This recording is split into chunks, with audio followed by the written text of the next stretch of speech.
Senior, and of course, we're going to have a magnificent time as we're continuing the conversation and the teaching and the lie-identity. Last week was the precursor, as Miss Nicole Johnson alluded to. It was a little. It probably was on the borderline edge of being a Bible study, but it was there to cement and to make sure that we had the foundation of seeing how the identity is not just something that's happening in the marketplace, but how we can see it manifest itself in some of the areas of our foundation as we flow ever forward. And so once again, I appreciate all of you being here. We're not going to take long with the monologue. If we talk about, the President of the United States, that would take up a half an hour. And that's a half an hour of precious time that we don't necessarily have to invest in.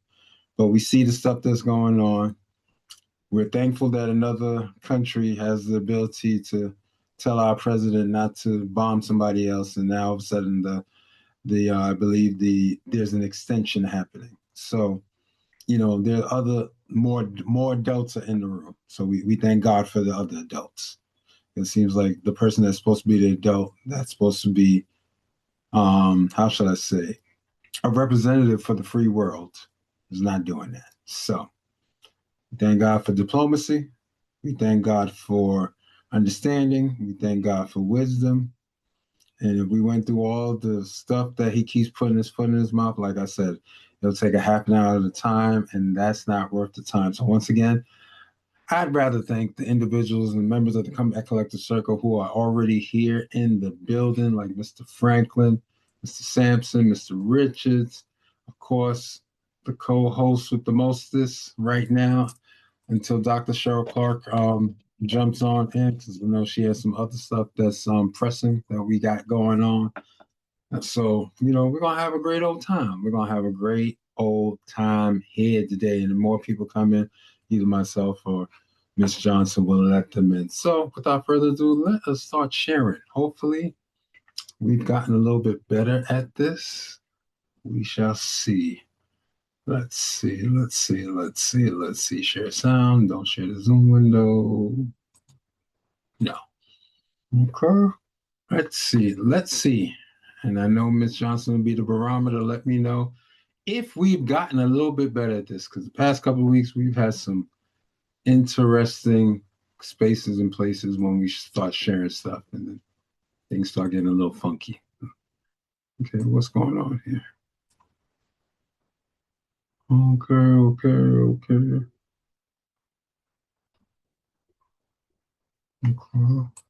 Share that.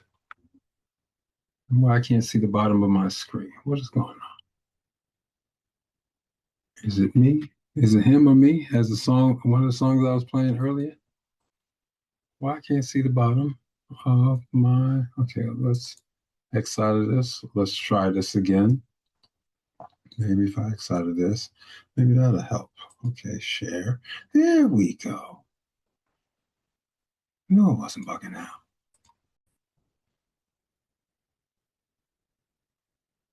Okay, let's stop the share again, because we do not desire to share the Zoom windows.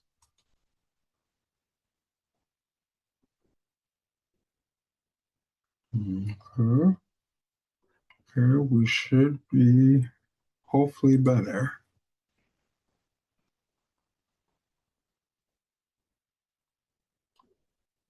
Don't mind me. This is all part of the technicality of things that, we're going to get better in. Okay, now we still see these Zoom windows, but we're going to pull them to the side or pull them down. Okay, let me pull them down like this. How are we doing, Nicole? Show, let me know. Completely clear. It's awesome. Oh my goodness. It took a little while. Took a little bit of while. But, we're getting there. We're getting better. That's part of growth. We got to get a little better. So, as I stated earlier, we dealt with last week the beginning stages of the lie-identity. That's LIE-dentity. And when we start to recognize that we all have a possibility to move in a identity, that identity can keep us small, that identity can put us in a pathway where we start to recognize that we never get to that wonderful, fully expressed self. And once we start to really recognize and start to position ourselves in those respective areas, we start to understand that the identity is not a great thing to move through, to be expressed as. And when we start to understand that a identity is a liability, and we all have a identity. Now we have to choose if we're going to move through that identity or choose to move in our respective power.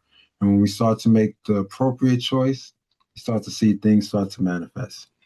So the financial integration, number one, in concerning of the identity. Ms. Johnson, can you read that title of this slide? Identity drives income. Yes, your financial reality is downstream of your identity. How you see yourself, I'm going to say that again, how you see yourself determines how you price yourself, position yourself, and build wealth. This is not a metaphor.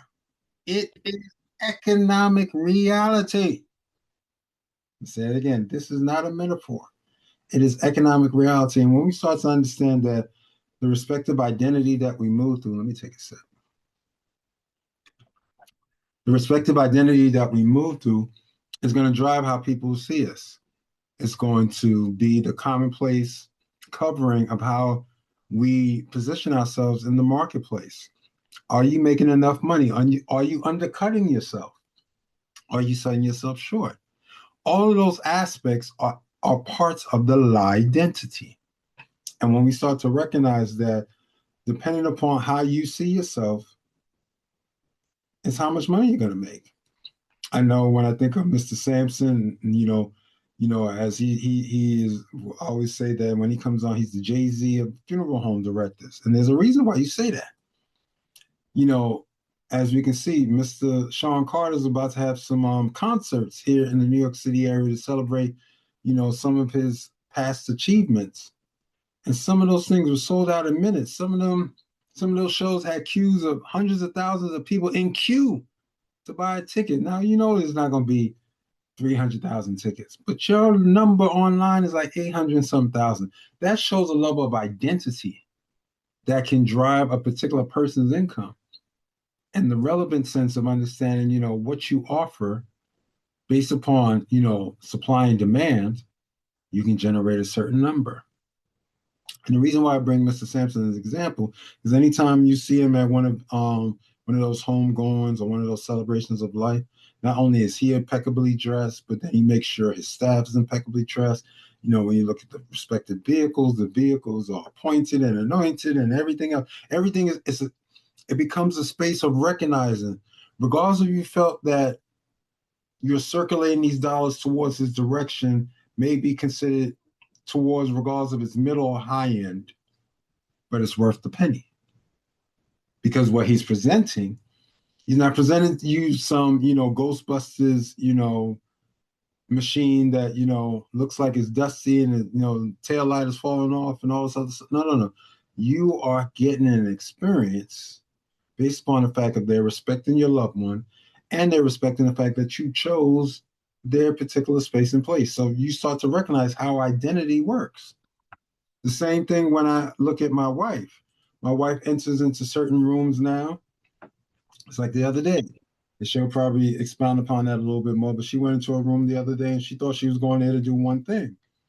But her identity, not her identity, but her identity is starting to be positioning her in a different realm where she's starting to understand how she is the voice doctor, how she's helping to impact others.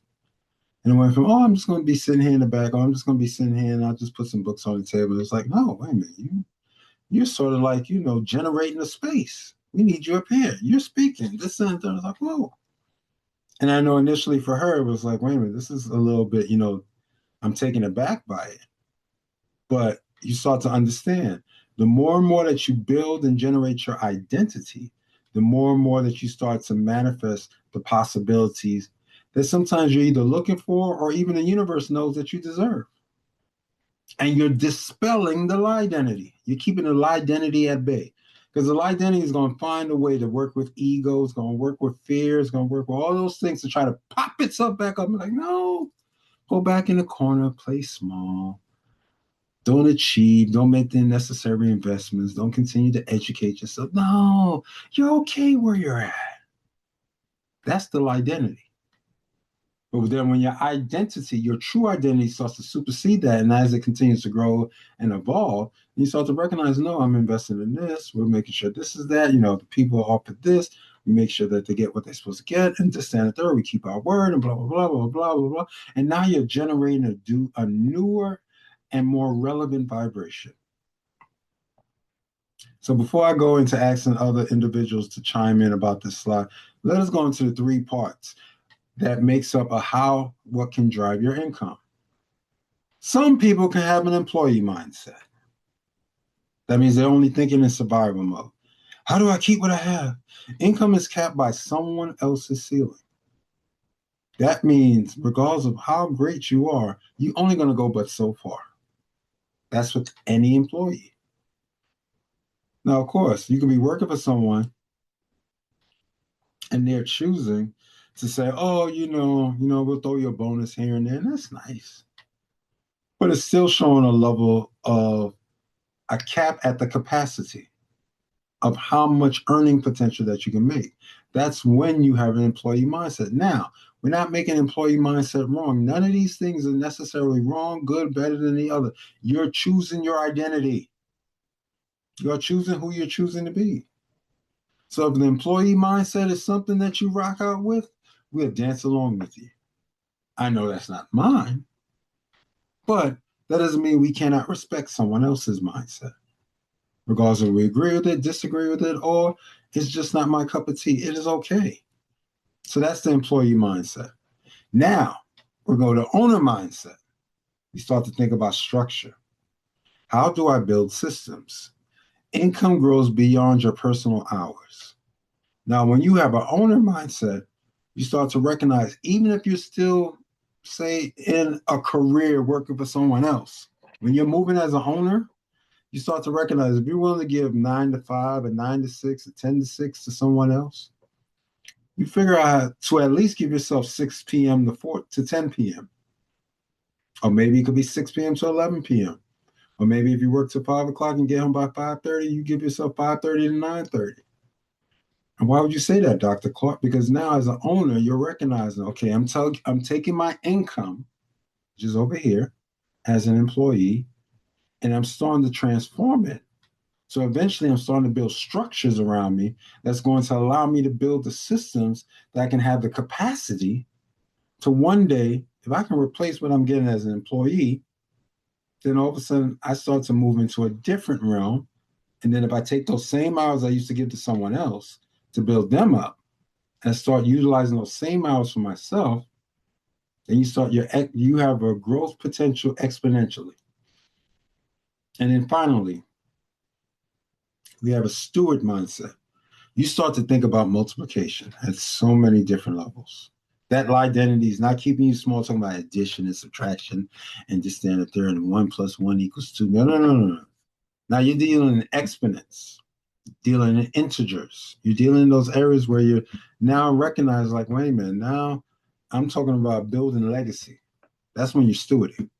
So how do I expand what God entrusted me with? Wealth becomes a mission vehicle. Not being rich. You see, rich is okay. There's a bunch of us right now who are probably rich. But if there's some sort of calamity or some sort of situation where we're working from paycheck to paycheck or contract to contract, then we have to start to figure out how do we move into that wealthy conversation and eventually, hopefully, they're flowing. And the wealth principle that aligns with this particular slide is income rises to match identity. If you see yourself as limited, you will earn accordingly. And I saw Dr. Cheryl Clarke jumped in, and knowing her, she probably has something to share. So Dr. Cheryl Clarke, what would you share about this particular slide? And even if you want to share with the people a little bit of what you experienced when you were in that respective room this past weekend. Well, Thank you, Dr. Clark. There are a couple of things for the three areas I would say is sometimes we don't really know our identity because that's all we saw. So an employee mindset is that you may have seen your parents go to work every day, do that, but maybe you've been exposed to entrepreneurship. But learning the system, like you said, and the structures is important because entrepreneurship is not for everyone. However, I think that once you learn a system, you can be able to say that I don't have to do it by myself. And all these things are in order for us to be there because I wasn't always well, I kind of was always an entrepreneur. I didn't like always working for someone. So I kind of always had something brewing, but I didn't have the fundamentals of what entrepreneurship was. I had to learn it. So understanding with trial and error is that you have to be able to learn about things when you are an entrepreneur, meaning that you are working for yourself and not for a paycheck. So it's important for you to know these three things because owner mindset is different than you having an employee mindset. A steward mindset is like I'm steward over something, but how do I do this when someone is not looking? So that's the difference. And I just want to add that. Thank you, Dr. Clark. Not a problem, not a problem. Miss Johnson, I know there's something rolling around in Miss Johnson in space to share and be a part of the conversation. What's popping up for you, Miss Johnson? For me, it's more of in order to shift your mindset, you have to shift your field of vision. Mm. So it's paying attention more to what's around you because if you're comfortable making minimum wage or just enough, none of this will apply to you. You have to be willing to turn your head side to side and say, oh, that's interesting. I think I would like to learn one, what it takes to be that, do that, feel that, and two, what are the steps that I need to take?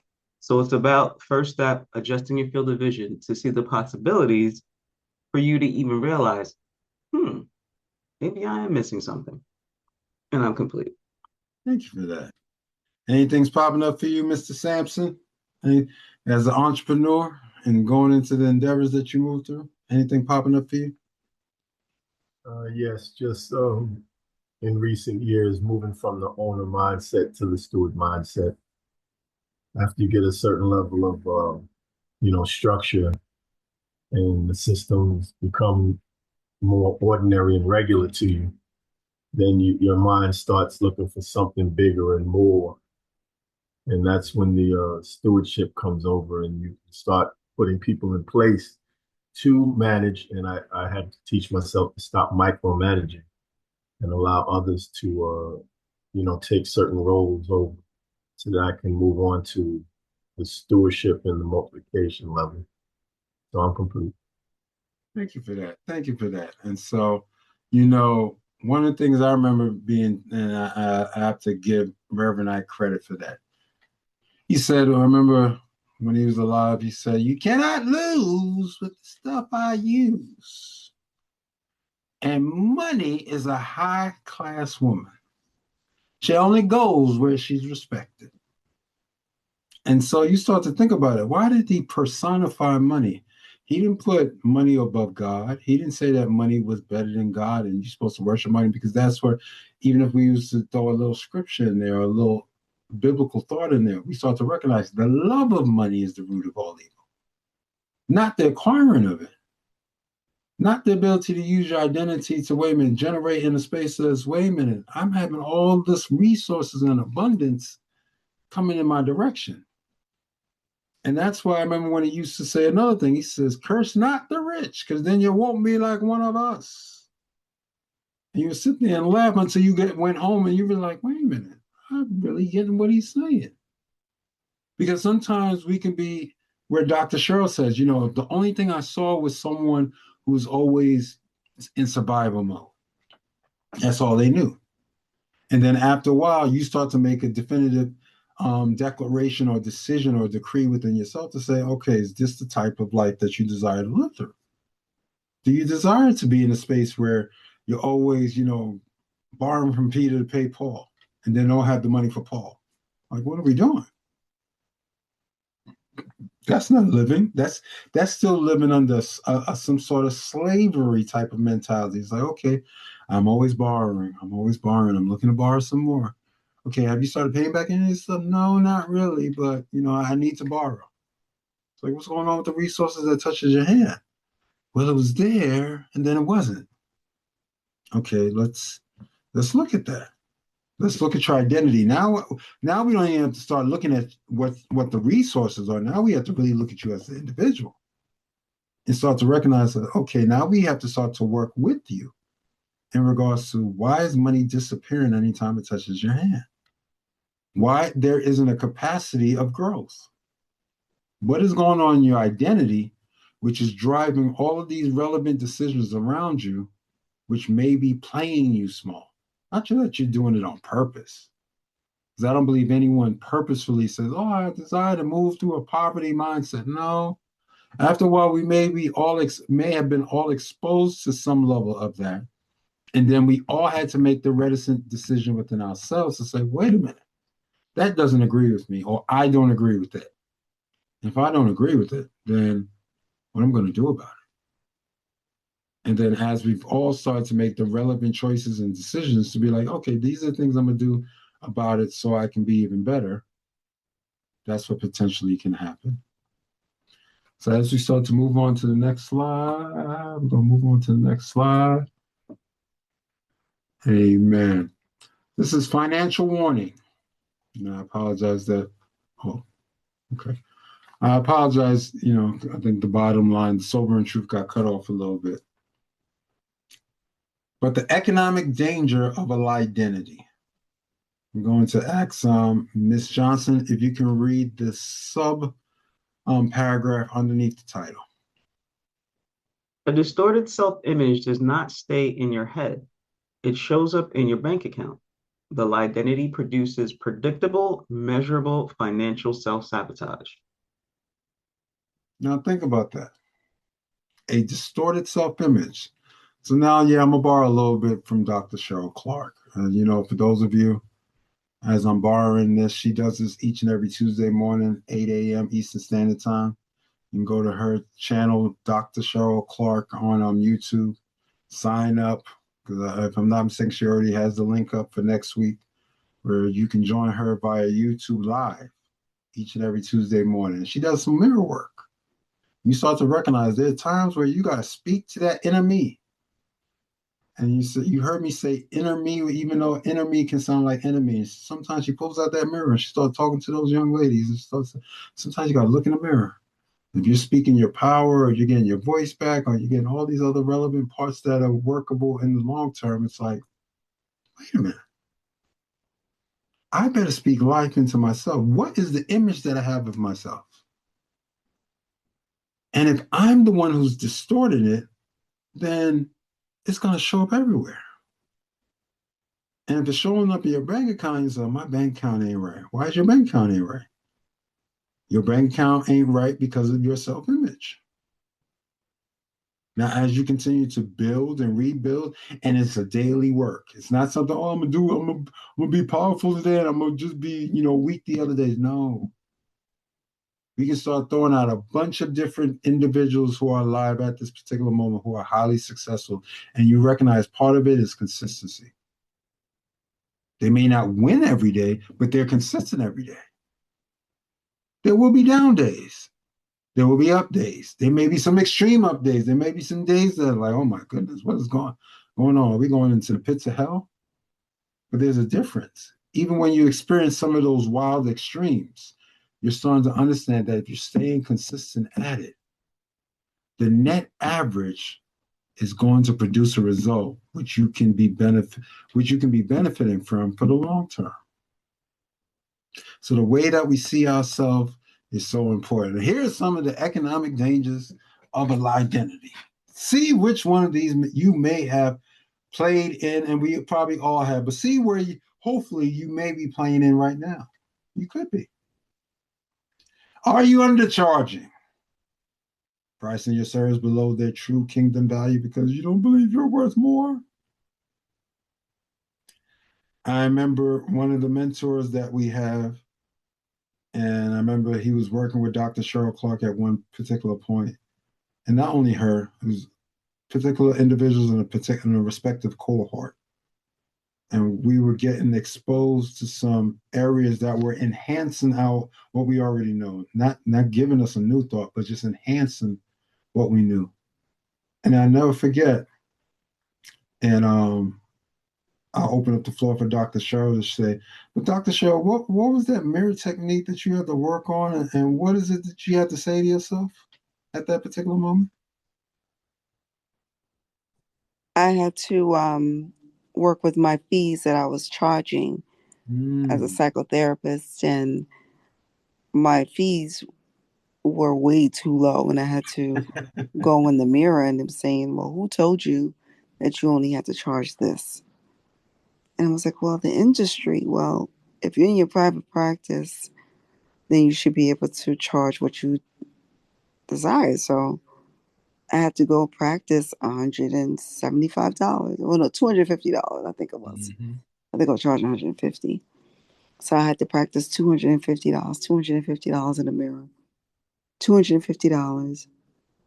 And started practicing it. And then it was time for me to say it to the person. And she said, well, how much is it? I said, $250. They said, okay. I was shocked. I really was shocked. It was the point where that had in my head, because we live in a head a lot, about what's happening or what I am not valued. So my self-worth, I had to get that under control. And a lot of us live in our heads. A lot of us live in what people, but if you're doing the work and you're doing great things, it wasn't a pricing thing. It was more of a worth thing. I had to know that I was worthy of that. And I'm complete. I have no problem saying now, just so we all are very clear, that my fee for an hour is $375. I have no problem saying that now. Excellent. See, she got rid of her identity. She got rid of her identity.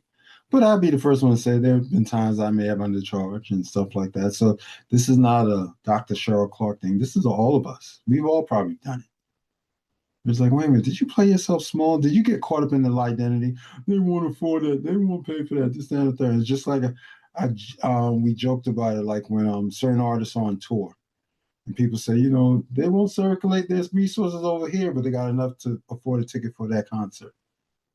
And when you still hear the numbers, not even maybe the initial numbers and sometimes the resale numbers, and people say, yo, I bought it at the right resale. I couldn't get it when it originally came out, but we really desired to go. You found the money. You wasn't telling that person, oh, you're overcharging. No. It's economics. And once we allow ourselves to start getting the root of that thing as part of to dispel the identity, you start to recognize how impactful and powerful you become. Overworking. I don't even have to ask everyone. We all are guilty of this. People are alive right now. The people will probably see this later. We are all guilty of this. Overworking. Compensating for insecurity with excessive labor instead of building leverage and sustainable systems. You want to prove that you're a good person. I'm going to sit here and burn the midnight oil. Are you sure about that? You didn't create some sort of apparatus or figure out a system or find an assistant or find a technology that can assist you? Nah, I'm gonna find my abacus and I'm gonna get my piece of paper and I'm gonna put in my typewriter and I'm going like, what are we doing? Everything that you just said, you making something that should take you maybe 10 minutes and turn it into a 2 or 3 hour ordeal via overworking. So we all have done this. And this one's another one at times that we may have all played at a point until we started to come to ourselves. Avoiding visibility, refusing platforms, partnerships, and opportunities that will require you to be seen and known. Like if you are an author, that is part of your visibility. If you've written a book, or if you're in the public eye, or if you're in networking possibilities, regardless of your industry, you are creating visibility for yourself. If you're not doing something that's helping to promote who you are, you're doing yourself a disservice. If people don't know your name, or at least people can say, like, wait a minute, I've heard of you. They said this, I've never heard of you. No one's talked about you, or you haven't been in certain conversations. Exactly. Because either you've been avoiding visibility in a way where you've been limiting yourself, or you've just not made the necessary investments. And since I'm not going to call out no companies' names because they're not giving us any ad dollars or supporting this platform, but we all know that we can turn on our television screen and see certain companies that we know are worldwide brands. And all of a sudden you're like, why are they still advertising? Because they recognize they need to continue to be visible. It's not that they don't have the dollars. It's not that they're not well known. They recognize that is part of the cost of doing business. What are your marketing dollars? What are your advertising dollars? What are your promotional dollars? Promotional dollars, we don't do that. Okay. That's the reason why you are where you are, where you are. No visibility. How are people going to know about you? Why would you play yourself so small? And the fourth one, avoiding ownership, refusing to own businesses, property, or assets because ownership requires believing you deserve it. I remember there was a time when we weren't homeowners. And we were okay with that until we started to recognize there's something about ownership that's more ratifying. There's something about ownership that feels more of it adds value to your overall walk. It feels something when you put that key in the door, regardless if you still have a mortgage on it, which is still positive debt because you have an appreciable asset. Like, wait a minute. This is me. There's no landlord. I'm the landlord. If things start acting screwy around this place, we got to figure it out. Okay, is that in budget? Did we put that on the side? We had that as a part of the contingency plan because, we should have that. So we're not dipping into something that's responsible over here. And next, we start stretching ourselves thin. We start playing into the lie-dentity. So even ownership after a while becomes much more predictable and much more worthwhile than even leasing. You've heard people say, oh, I'll lease this and lease that. Leases are good for a time. And then you can notice where certain companies, they kept leasing their offices, and all of a sudden you heard they purchased 20 acres and starting to build their campus. Now they went from leasing. And I said, okay, all you that are working over here, now you coming over here to the campus, which we own. That means now the costs are more fixed, even though the upfront cost may cost you a nice penny in the beginning. But over time, and especially if you have some level of sustainability, that level of ownership starts to really kick in and becomes a gangbuster, becomes a part of exponential growth, compounding interest. And the sobering truth in the bottom, poverty is often identity driven before it is economic. I'm going to say that again. Poverty is often identity driven before it is economic. Fix the root. That means fix the thing that's inside of us. Fix how you see yourself. Fix what clothes you put on. Fix how, what you put in your body, what you put on your body, where you get your nails done, where you get your hair done, where you get your hair cut, where you get your clothes. You start fixing all that. And as the continuation of the sentence says, and the fruit changes. Now, people would love to say, oh, the fruit is bougie. The fruit think they're uppity. The fruit think they're this, and the fruit think they're that, and they're all right. And at the same time, it's all wrong. All it is that you've dispelled the identity and you're moving in the vibration that vibrates with you. And then when you find other people who are vibrating that same identity, you start to notice. The more and closer you get to the top of the mountain, there's always less people. That's why you start at rich. And then when you get to that next part of the mountain, now you're dealing with the wealthy people. Now these are the people that are probably running in systems. Okay, we got some systems working here, this, that, and the third. And then by the time you get